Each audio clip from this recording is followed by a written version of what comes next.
All right, can you see that there, Rachel, my screen? Yeah, it looks good. You might just have to full screen it if you go up to, yep, there we go. Gotcha. Perfect.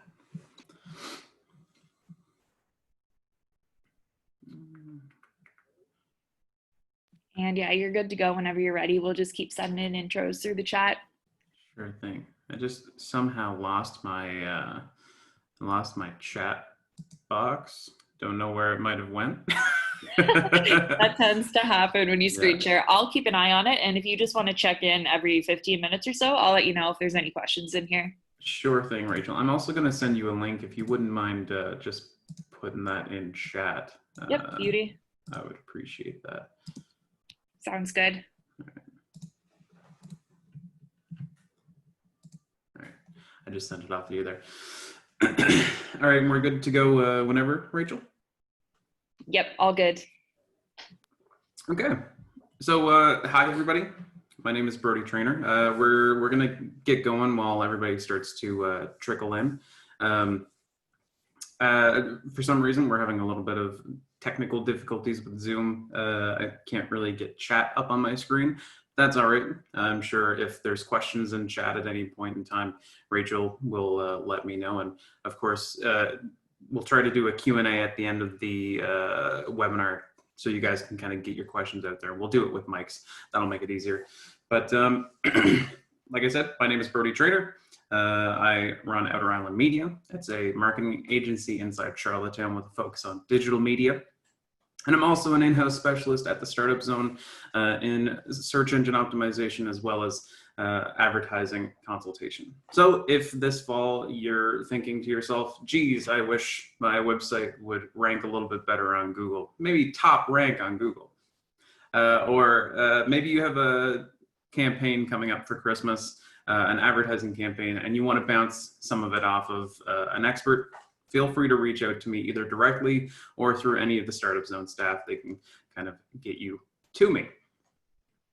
With that all out of the way, I'll just give a quick thank you to the Startup Zone for helping to set this up. It's always appreciated that they set up these kind of things for the community. And I see a couple more people are popping in. So hi guys, if you want to introduce yourselves a little bit in chat, feel free to do that. Yeah, we're gonna jump right into it. So today we're gonna be talking about defining target markets and really what target markets can do for your business and really what having that definitive version of a target market can really benefit you in.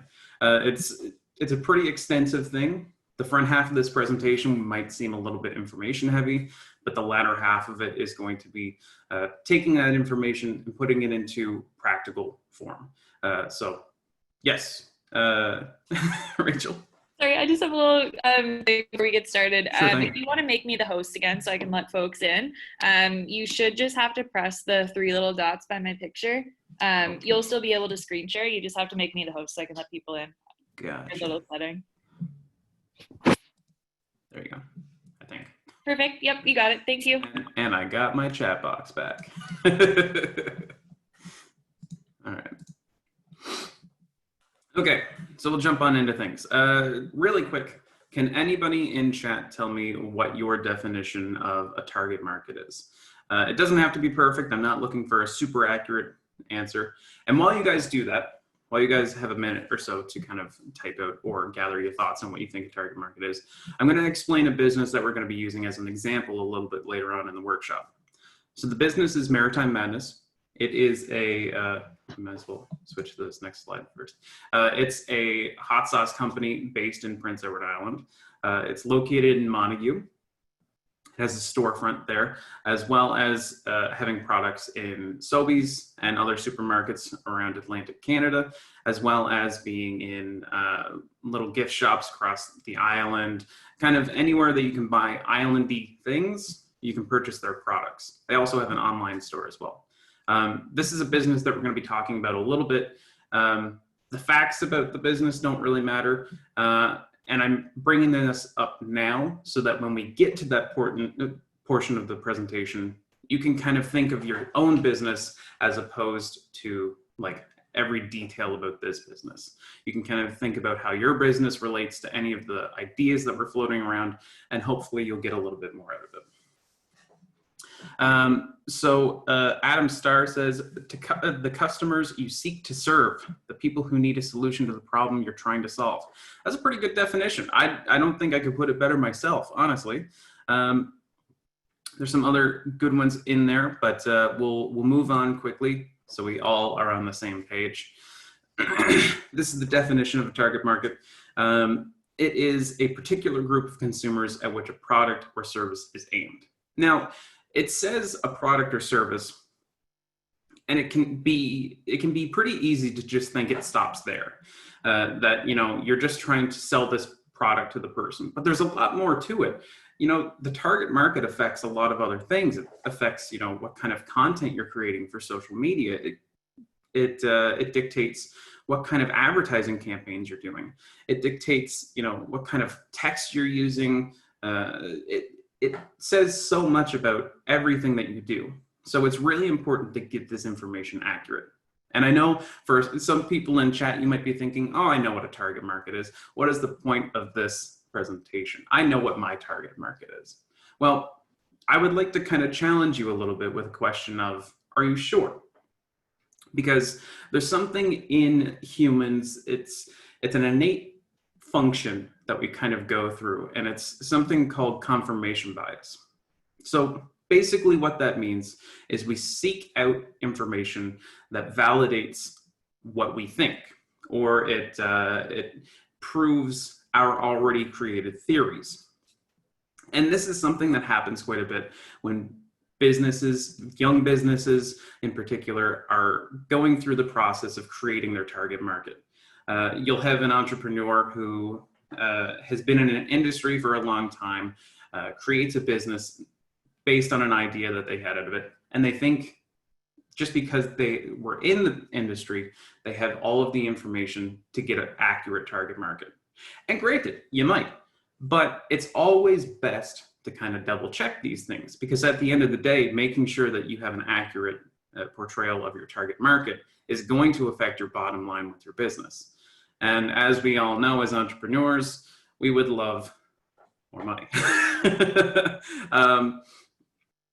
So you want to make sure that you're as accurate with this information as possible. And even if you do have everything perfect on your business, it's hard to get the ball rolling sometimes. So we want to make sure that our ball is as smooth as possible so that it has no issue picking up speed. So kind of knocking out confirmation biases, we'll kind of discuss a little bit later on in tactics on how to do so. It's going to be really important for not only you, but your business. So we'll move on here. So how do we identify target market? Well, there's a bunch of different ways, but here's a little step-by-step process that I've kind of put together. The first two steps are basically something that you'll want to do together. So it's take a look at your business and take a look at your products or services. This kind of fits in really nicely with what Adam Starr said, and you're looking at who your customers are. Who are the potential people that could benefit from your product? You know, what industry is it in? Is it B2B? Is it B2C? Is it, you know, what is it? Take a really good look at it, dissect it quite a bit, and then dissect individually your products and services. Because maybe one product, let's say you're a soap company, you might have a line of body wash products, but maybe you have body wash products for males and females. You're obviously not going to target those at the same people. So you kind of have to make separations for each of your products, see who it serves, and kind of write it out, because it's really helpful to be able to kind of go back and look at. Then after we've done all that, what we're going to do is we're going to form a hypothesis. So who is potentially the people that we could go after, the people that would benefit the most from our products? This is going to be formed from just your experiential knowledge. This is going to be from, you know, your experience in your industry, your experience with your products, your experience so far with your current clientele, or people who have said they would be your clientele. This is going to be just experiential and firsthand knowledge. Then what we're going to do is we're going to do some research to kind of either prove or disprove that kind of information. We're going to analyze that research, thusly proving or disproving it. And then we're going to figure out if that alters our approach to what marketing is, to what, what kind of products we want to launch in the future, how the business progresses. Then we're going to do some looking into how we can implement the knowledge that we've gathered, and then we're going to figure out how we can test it. It might sound like a lot, but I promise you it is all pretty much straightforward stuff. You just kind of have to have it in a list to make sense of it. So really quickly, we're going to go back over Maritime Madness. So like I mentioned earlier, if you want to try to think of your own business in this scenario, we're going to kind of go through that step-by-step list with Maritime Madness. So if you want to kind of include yourself mentally, or even if you want to type it in chat, how your business could be affected by this, please feel free to do so. But yeah, so Maritime Madness, like I mentioned, it's a hot sauce company. They have a storefront in Montague, Prince Edward Island, and they have products at Sobeys, Island gift shops, and also their web shop. So I put together just a random hypothesis from, not spending a whole lot of time on it from an outside perspective. Their target market is probably somewhere between individuals between the ages of 18 to 44. They're interested in easy solutions for flavorful food or, like spicy food. And they probably watch viral internet content with hot sauce involved. So I mentioned that last part because with this business, they're kind of in what I would refer to as a trendy industry. Over the past 10 years, the market value for hot sauce in general has skyrocketed. And it's mostly to do with a lot of viral content through YouTube and Facebook that's been, circulating and helping a lot of these businesses really start to thrive. It's been interesting to watch. But this is something that you want to keep an eye out for in any industry. If let's say we go back to that soap industry, that soap example. If there's some type of trend that is, taking off, like let's say charcoal, activated charcoal was a big thing in, healthcare and not healthcare, but body care and that kind of stuff. So you might want to keep an eye on that kind of stuff. Just kind of keep whatever's trending in mind. So we'll go ahead and look at the specific products for this company. So this I've kind of taken from the business to hot sauce in general, just to make the examples a lot more easy because not everybody here is familiar with Maritime Madness's products, but I guarantee something in this you will kind of be able to resonate with. So tier 1 is your flavorful products, more leaning towards flavor as opposed to heat. So these are really mild. These are things that your average white person would be able to handle. Then you have tier 2, which is general consumption products. So this is probably something along the lines of, sriracha, Cholula, stuff that you would see in restaurants, stuff that you would see popularly bought at grocery stores, stuff that people commonly add to food. And then tier 3, you would have your novelty or challenge products. These are products that have some sort of inherent challenge built into them. Like they're so spicy, you can't eat this without crying or something along those lines, right? We've seen this kind of marketing been taken up quite a bit in hot sauce over the past 10 years. And for the sake of this webinar, we're going to take a look at tier 3 because it's the easiest to define. And it's much more niche than the other 2 tiers. So to take a look at that tier, we're probably looking at a demographic of between the ages of 16 to 25. They're likely male. We're going to look at local province or even Atlantic provinces for this business. There's a higher concentration in urban areas. It's just because there's more teenage boys in urban areas. And we're looking at specifically areas like Montague, Summerside, Charlottetown. For a psychographic, this is information about who these people are, what are their interests, what are their hobbies, what do they like to do in their pastime. They like to watch viral challenges, they partake in trends, they have an interest in extreme activities, maybe BMX, maybe skateboarding, you know, whatever, right? They're likelier to spend more time on social media.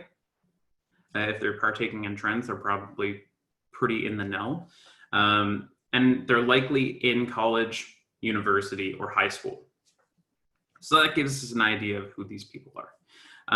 Does anybody have any questions so far? Please feel free to type in the chat. I'm going to get moving a little bit, but if I see any questions pop up in chat, I'll go back and I'll try to address it in a timely manner. So, okay, we have to make a hypothesis. That hypothesis was kind of what we just did here. We created an idea of who this person is, and we created an idea of who this business can affect. So that's, in a nutshell, our hypothesis. So what do we do after we have our hypothesis? We need to then do some research to either prove or disprove that theory. Are you still just hypothesizing? Yes, Carrie. Yeah, we were. Are you using a source for psychographics? No, not yet. So with that primary information, all we want to do is just get an idea. So this is just, you know, it doesn't have to be perfect. And in most cases, it won't be perfect. It's just whatever you think your audience is. I hope that helps, Dee. Okay, so when we get into research, there's two different kinds. So there's primary research and there's secondary research. Primary research is stuff that you do firsthand. That is, you know, surveys, interviews, taking a look at your competitors' target market, that kind of stuff. And secondary research is taking a look at information that has already been compiled for you. So this is taking a look at like studies, at you know, surveys that have already been conducted, taking a look at you know, analytics. So like taking a look at Stats Canada for trying to see what kind of population density a city has, or, you know, taking a look and seeing how much disposable income a specific area has. That's going to be secondary information. Both have a lot of merit, and there's reason to do both. So primary, this is like if you have a business already, or even if you're thinking of starting a business, doing some primary research and kind of testing the waters is really great. Whereas secondary information, you can generally pull from a much larger body of information. You can usually find a lot more helpful statistics for you, whereas the primary research is probably going to give you more direct feedback. So there's purposes and intentions for both of those. I also mentioned Google Scholar and Google Trends. So when it comes to Google, you're just going to be searching things. If you've never heard of Google Scholar, it is basically, depending on what kind of industry you're in, it is a version of Google that lets you go through scientific articles or scientific papers. So if maybe your business is a bit more in like the biochemistry area, or if your business is a bit more in, you know, something a little bit more scientific, you might already know about this, but you might not, right? And Google Trends is a really great way to kind of keep up on what people are searching. So what I mean by this is whenever somebody makes a you know, query into Google as the search engine, Google Trends will track that. And what Google Trends does is it keeps track of what people are searching over a period of time. So let's say you're in the hot sauce business, and let's say you want to see, are people still looking for hot sauce trends? Well, you can type in, you know, hot sauce trends or whatever, and you can compare your search to other kinds of searches and see what kind of traffic is coming in. And the really nice thing about Google Trends is you can kind of get as specific as provinces. You can go as broad as countries. You can go as broad as continents. It's really, really nice, and it'll give you. It's a tremendous tool for trying to figure out anything involving, like titling or just really what to go after. It's a really cool tool, and I would highly recommend looking at it. But we also don't want to discount like our own analytics. So like analytics that we can get from our website or social media. So this will probably be found either through Google Analytics or, your insights on your social media platforms like Instagram, Facebook, Twitter, whatever you have. But let's move on to some research tips. So when you're doing any sort of research involving, marketing and stuff like that, there's a couple of things that you want to keep in mind. You want to, one, ensure that your sources are trustworthy. That's just kind of straightforward. I think in school, they always told us don't use Wikipedia as a source because anybody can edit it. Just kind of have those thought processes in mind when you're doing your research. And I say two-step authentication, and I don't mean it in the general tech sense of two-step authentication. What I mean by this is try to verify your source's information with another source. So if you get information from one website that confirms everything that you've hypothesized, but you can't find it anywhere else, I would exclude that data because it's probably either data that is inaccurate or it might just be inaccurate. It might be falsified. So always make sure that you can kind of verify it with a different source before you start acting on it. Because like I mentioned, this is going to strictly dictate, your bottom line on your business. And when you're doing any type of research, try not to use phrases that are in your hypothesis in your search queries. And what I mean by that is, like, if you think that the average hot sauce consumer is a male between the ages of 18 to, let's say, 30, I can't remember what I put down there.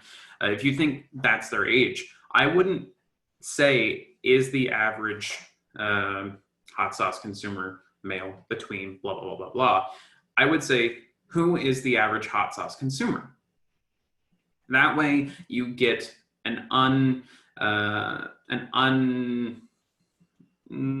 what's the word I want to use? It's much less likely that your answer is going to be biased, is basically what I'm trying to say. And it's the same thing for if you're making a survey for somebody. Don't try to add leading questions like, do you think you would enjoy this business, or something along those lines.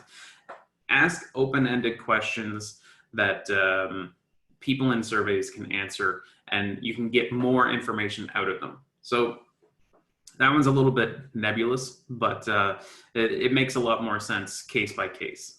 And I think, like, once you get into, if you actually have to do a survey for yourself, I think just taking a look at it and seeing from a customer's perspective, how does that flow? How does it feel? Does it feel too open-ended? Does it feel like too much of a commitment to answer this kind of question? Kind of keep those things in mind. We'll move on to what we would do with analyzing research findings. So what we're going to do is we're going to compile all relevant data.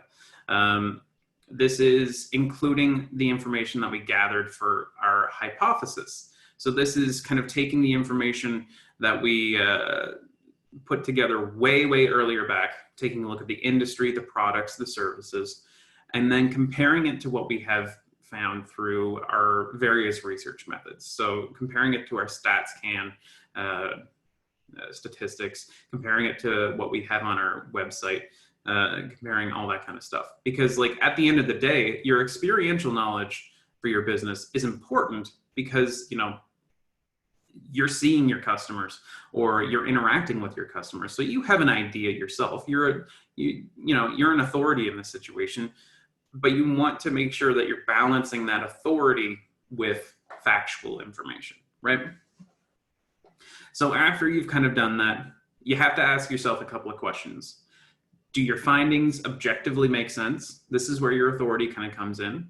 You know, you have an idea about your business, you have an idea about your industry. Does this at all make sense? Maybe you didn't do as good a job with the research as you thought you did, and maybe you found information that just doesn't make sense at all.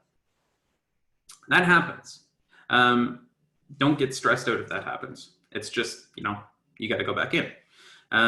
Do your findings differ from your hypothesis? It's not bad to be wrong about this. In fact, I would rather find out that I'm wrong about my hypothesis on who my target market is than try marketing to the wrong target market. Because at the end of the day, that's only going to cost you money that you realistically could have used in a much more efficient way. And finally, have your findings altered your approach? So have they altered the way that you were planning on marketing your product? Have they altered, you know, what kind of creative you're going to be trying to use? Have they altered what kind of text format you're going to try to use? Have they altered, you know, who you're going to look at? These are all important things to kind of ask yourself when you're doing any sort of research. Does anybody have any questions to this point? Like I said before, I'll probably just kind of keep going, and whenever any questions populate into chat, I'll try to get to you guys as timely as possible. And at any course through the presentation, if you feel like you have a question, please feel free to ask it. All right, so let's say at the end of our research and at the end of our analysis, we figured out that we have multiple different audience segments that we can target. This might seem a little bit overwhelming to you, but it's really what happens in this process. So it's perfectly normal. So what happens is, what we have to do is we have to create what's considered an audience persona. This is, you know, giving that group a name, kind of looking at psychographics for these individuals, looking at demographics for these individuals. There's a couple of sources that you can kind of do for these kind of things, but anytime you're trying to get analytics or psychographics for a group of individuals, it tends to get a little bit more into a philosophical and psychological aspect. So you have to be a little bit creative with who you think these people might be. There are, like I said, some sources for this kind of stuff, but it's not 100% accurate. It's always kind of speculative. So just kind of keep that stuff in mind. There's a question in here from Adam. Is there a clever way to distribute surveys to your hypothesized target market? I know it's quite general. That is a great question. It kind of depends on your situation. So whether you're a business that already is established, you have let's say a brick and mortar store, you can survey any of your clientele that come in. Now, if you're a business that's, you know, in the process of getting started, it's a little bit more difficult. Maybe you want to send out surveys towards businesses that might fit your industry, or maybe you want to send out it's a difficult thing. If you're looking for consumers, that gets a little bit more difficult, because maybe you have to add an incentive to fill out your survey. So maybe it's, you know, sending up the survey on Facebook and trying to promote it and saying, you know, like, if you take the 5 minutes to fill out this survey, you're entered in a chance to win a gift card or whatever like that, right? There's a couple of different ways to do it, and it really all depends on what point you're at with your business. If you're a little bit more established, you have way more options. You can go after, you know, email lists that you might have compiled already, sending out like surveys through email blasts or whatever you want to do, or you might have to kind of go door to door, so to speak. Hopefully not during COVID, but you know, hopefully you can kind of adapt and find a way that works for you. I hope that makes sense, Adam. If you have any further questions on that, I'd love to help out a little bit more. Thank you. All right, perfect. Wonderful. Glad I could help. All right, so let's go a little bit further into audience personas. I've created one here for our tier 3 individual, Steve Jones, gender male. He's age 20. Location, Charlottetown, Prince Edward Island, and he's likely a university student for occupation. Pat, always happy to go door to door. There you go. And if there's anybody who knows something about sales, it is Pat.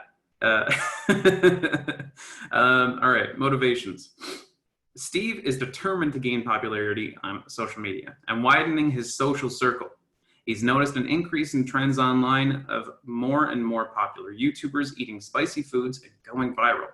So his goal is to then looking to take part in social trends in an inexpensive manner, because remember, we said he's likely a university student. If you've been to university, you know how difficult it can be to live on, that student allowance, right? So some reasons that it's important to kind of go through the effort of creating this profile. It's important to distinguish the possible differences between your audiences. So if we were to really do this out, I would probably have a couple of different personas. Some places recommend somewhere between 4, some places recommend 5. It really all depends on how niche your business is, what you really think works. You can have anywhere from like 2 to 3 or whatever, right? So it helps to distinguish the possible differences between your audience and help to narrow down the most effective strategies for conversion. And it's also really helpful for being able to visualize the consumer, because it helps to imagine how they might interact with the product, how they might use it, how often are they going to use it. This kind of information is really important. And also, I don't know if it was said before, I'm just going to take a really quick break to say this while you guys can kind of soak all that information in. I'm going to put a link in chat. It's a survey if you guys want a little bit of extra notes on this presentation, or if you have any extra questions that you might feel more comfortable asking in a one-on-one setting, please feel free to fill out the form that I've linked in chat there. And then that way, if you have any comments, concerns, anything like that, you can kind of get in touch with me directly. And it's also, like I mentioned, a way that you can get some extra notes from the seminar. So if you think it's interesting and you want a little bit extra learning material, feel free to reach out. Okay, so Steve Jones, how are we going to implement marketing to you, man? All right. So what does implementation of target market look like? So like I mentioned before, it really makes up a lot. Who you're trying to aim at really dictates what kind of colors you're going to be using in your branding, whether you choose a minimalistic style or something that's a little bit more flashy.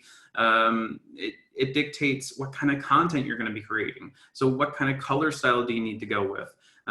What kind of, appearance does it have to have? Does it have to be stylish? Does it have to be elegant? Or does it have to be something that's a little bit more, it feels a little bit more homemade? Like, these are all important things, right?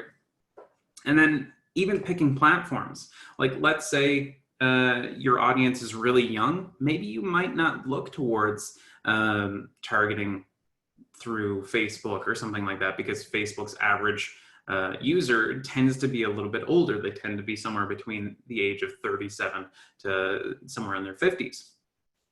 Maybe you choose to just advertise strictly through Instagram or something like that, right? And for advertising, this is really important because, like, one, you've created the geographic information, like they're in Charlottetown, they're a male, they're 20. This is all information that you would use in setting up an advertising campaign. And then even conversion tactics. This might not be something that you might think about, but if people are on your website, if they have a different level of tech savviness, they're probably going to flow through your website in a very different pattern. Somebody who's younger might ease through even a more complicated website, whereas somebody who is a little bit less tech savvy, they might have some difficulties. They might kind of flounder around a little bit. So this is really going to dictate a lot about what you do with your business. So it's really important to kind of keep that stuff in mind, even when you're building your website, when you're doing advertising campaigns, when you're forming the branding for your business and everything that kind of goes around that. It's really important to kind of keep in mind. So it's important to have this information be accurate. Another thing that is worth mentioning, it's even if you're a business that's well established, I would recommend reassessing who your target market is like every 12 to 18 months. So, you know, do it annually or something around that realm, because it's really going to benefit you in helping to identify trends in the market, as well as, you know, predicting and forecasting trends. It's really helpful for that kind of stuff. All right, let's move on to testing. And like I said, if anybody has any questions, please feel free to pop them out in chat there. All right, so testing is important for a couple of reasons. You know, we have the implementation, that's fine. We have all this information that we've researched, and that's fine. Like, it takes a while to get all that information put together. We feel like we have a pretty confident assumption of who our target market is. But how do we know for sure? Because maybe we implement it and that's not the end of the road, right? We have to test whether or not it's working. We can do it in a couple of different ways. We can do it from an analytical approach. If you're somebody who really likes seeing numbers, graphs, that kind of stuff, this is going to be really helpful for you. You're going to take a look at conversion rates. You're going to take a look at click-through rates and bounce rates. Conversion rate is going to tell you, you know, like how many people are actually following through with this branding update. You know, how many people are, you know, buying our product, how many people are clicking through and subscribing to our newsletter, how many people are doing whatever we want them to do at the end of the day. Your click-through rate, maybe you're, you know, retargeting different things on social media, or maybe you're, you know, changing up what kind of content you create on social media, and you're looking to see how many people are now clicking through your social media links to your website to purchase your product. That kind of stuff can be really helpful. And bounce rate, that is more for that that pathway taking by your consumers. Like, are they floundering around on our website a little bit more? Are they, you know, do they seem to be going through the website a little bit easier? This is all really really useful information. And I should mention, bounce rate is, so if somebody goes to your website and they immediately click like the back button, because either something on the page isn't what they wanted, or, you know, it's a little bit, it was a little bit of a misunderstanding or an accident, that is considered a bounce. So, you know, the more people do that, the higher your bounce rate. It's important information to have. Another form of testing is A/B testing. So I have an example of this on the next page. We'll kind of talk about it with that. Another example is surveys. This could be something that you do in tandem with the survey going into your research. Maybe you want to do like an entrance survey for your clients, see what they're thinking about your product, and then you want to kind of do an exit survey, see how they feel about the changes you've made, see how they feel about, you know, maybe you've changed the color of the inside of your brick and mortar store, maybe you've, you know, altered the lighting a little bit, maybe you've, you know, changed what you're kind of doing on social media. This is all important information that you can get feedback from, and your clientele is one of the best ways to get that feedback. And customer satisfaction kind of falls in the same line as that. So we'll move on from that. This is the A/B test. So what I've done here is essentially make up a mock advertisement for Maritime Madness if they were to market Sriracha, which obviously, you know, they wouldn't. But the thing is, with this, what I've done is I've changed the creative. So I've changed the image for the advertisements. And the purpose of this is, when you're doing A/B testing, you want to make little changes to see what works best. So maybe you want to check out, see what kind of imagery serves your audience best, what kind of text changes or copy changes might affect how people interact with your advertisement or your social media posts or whatever. This is just an easy way to kind of compare two different things. Now, if you're doing A/B testing, you want to keep most of the information kind of the same, or at least similar. That way you have you have kind of a control between the two of them. Your control would essentially be the information that is all the same. And then the variation in this test would be whatever singular, or, like I wouldn't do anything more than 2 changes. Whatever kind of singular or double thing that you've kind of changed up, this will help illuminate, what people are thinking when they engage with your content. Anybody have any questions on that one? I expect that one to be a little bit more nebulous. So if you have any questions on that, feel free. Adam again. For a startup pre-operation, how many responses to a survey would be statistically significant for a school population of 5,000 people? Students are a hypothesized target market. Okay, that is a good question. First, I'm going to say one thing just to kind of get it out of the way. You want to be careful with targeting students, especially if they're like, let's say they're high school students or younger. There is a lot of stuff kind of keeping businesses from marketing to children. So just be kind of careful with your approach to this one. I'm not saying, there's anything nefarious going on there, but I would just be 100% careful when you do something like this. But as far as that, it's hard to say.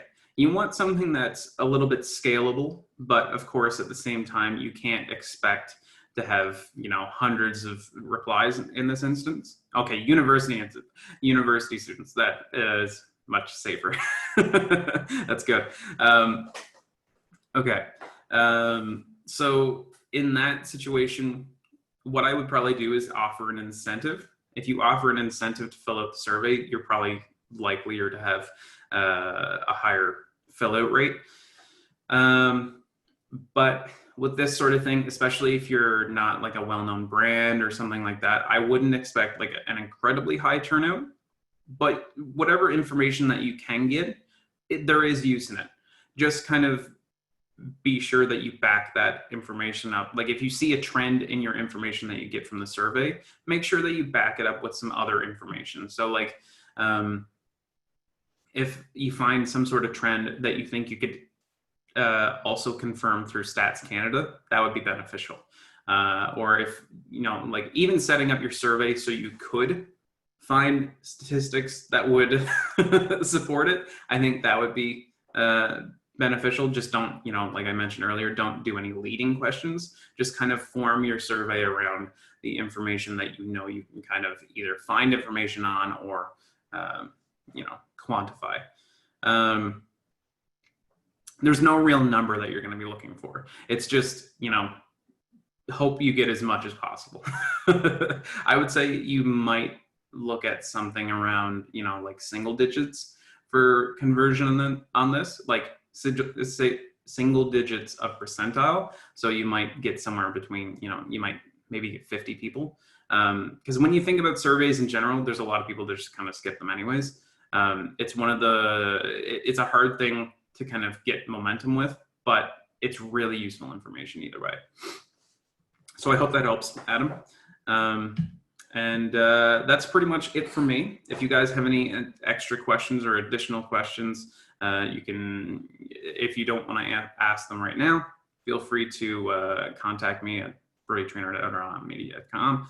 If you're a phone person, you can go ahead and call me. Other than that, if anybody wants to ask any questions or if they, have any concerns, anything like that, please feel free to maybe hop into Mike or hop into, the voice call here and we can kind of discuss things out. Yeah, no problem, Adam. And likewise, D, I appreciate you guys being here. Appreciate you guys being in here and asking great questions.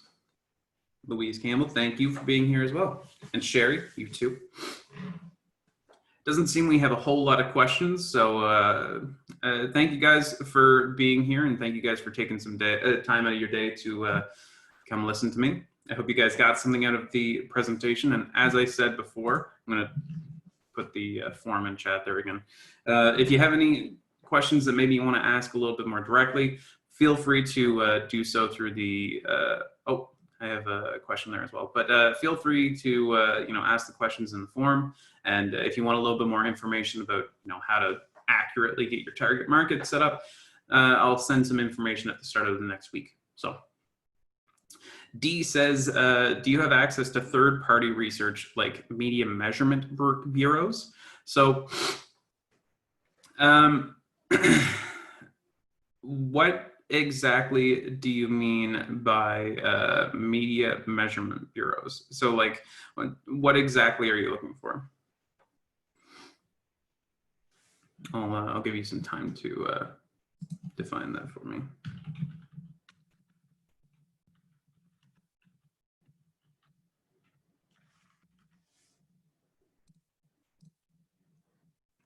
All right. Sorry, jumping on another call. That was a private too. Oh, no worries. Oh, sorry. I can clearly see that was private. Never mind. Okay. I'll try to get back to you, D, if you want to drop me a line on my email and ask me that question. I'll gladly get back to you there. But yeah, if that's if nobody else has a question, I'm gonna throw it back to Rachel. Brody, I do have another question. I know. Oh, sure, Adam. If anybody else had some. Well, first of all, phenomenal presentation, by the way. This is really good. Thank you. So my partner is here now. He just came back from an appointment. His name is Max. Hi, Max. So what, I don't know if you had a chance to read the description, but what we're doing is like our pre-operational business, like once we operate within like the next 2 or 3 weeks, we're collecting plastic waste from St. Francis Xavier University and then creating value-added products from the waste that we're diverting from landfills. So I guess in saying that, I've kind of explained the value to our initial customer being the university. Mm-hmm. Casing of X, we're trying to divert plastic, but thereby diverting plastic, we're also making products to have sold at the university, which the customer there would be students. Right. So in terms of scaling, I don't think we can manage both. So I guess it's more of like a question, like maybe a yes or no, but the way we see ourselves moving forward is creating this solution to many universities where it's more of like a business to business transaction, the other business being the university, and then the university handles the selling of the product to the consumer. Mm-hmm. So yeah, Max and I, we've had, our scope has been far too large in the past few months. And seriously, just after listening to you, I feel like our scope is far more narrow, meaning we need to be operating in the business to business, because that's how we believe we're going to make an impact with the environment, because that's kind of the whole reason why we're here. So in saying all this, right now we've been marketing and branding ourselves to customers, mm-hmm. but I believe that we should really just be doing that to universities. So I think it all comes down to creating those audience personas. So like, let's say you have clients on both sides. Let's say you do some research and you find out you're going to have clients on both sides. It's going to be important to kind of put together that audience persona for both groups. And then that way you can kind of weigh out the benefits and negatives of targeting each one of those specific groups. So you might be thinking right now that your most beneficial target might be businesses. But once you do a little bit of research, maybe you'll find that the information is more specifically suited towards students. So I would, do some firsthand and secondary information, like research into this, see what you can find out, because, your industry a little bit more than I do. I think the undertaking that you guys are going through is probably quite large, and I think it's quite admirable. I appreciate that kind of business that looks after the environment in a more impactful way than most businesses would aim to do. and you might find more success targeting young people with a little bit of disposable income than, you know, corporations who maybe don't want to change. Yeah. I think do a little bit of research into it, and of course, if you guys want to reach out directly and you know, we can have a little bit more of a formal conversation on this kind of stuff, and I can Definitely love to do that. Yeah, for sure. yeah, feel free to do that, and we'll set something up, and I'll hopefully be able to help you out a little bit more. Thank you. Yeah, no problem, guys. Again. All right, we have a couple of new messages here. All right, looks like that is pretty well. Oh wait, yeah, Rachel put in some information in the chat there if you guys didn't already see it, Adam and Max, for your guys' sake. So yeah, I think that about does it for the questions. Rachel? Yeah, no, it looks like that's all the questions.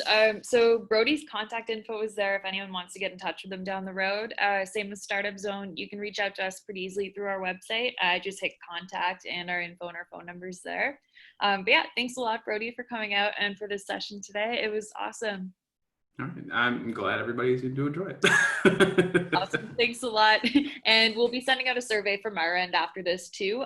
Just asking for feedback on the session as always, and then anything else that they'd like to hear either from you or just from Startup Zone in general. So definitely check that out. But yeah, thanks everyone. Yeah, thank you everybody for taking time out of your day. Awesome. Have a great one.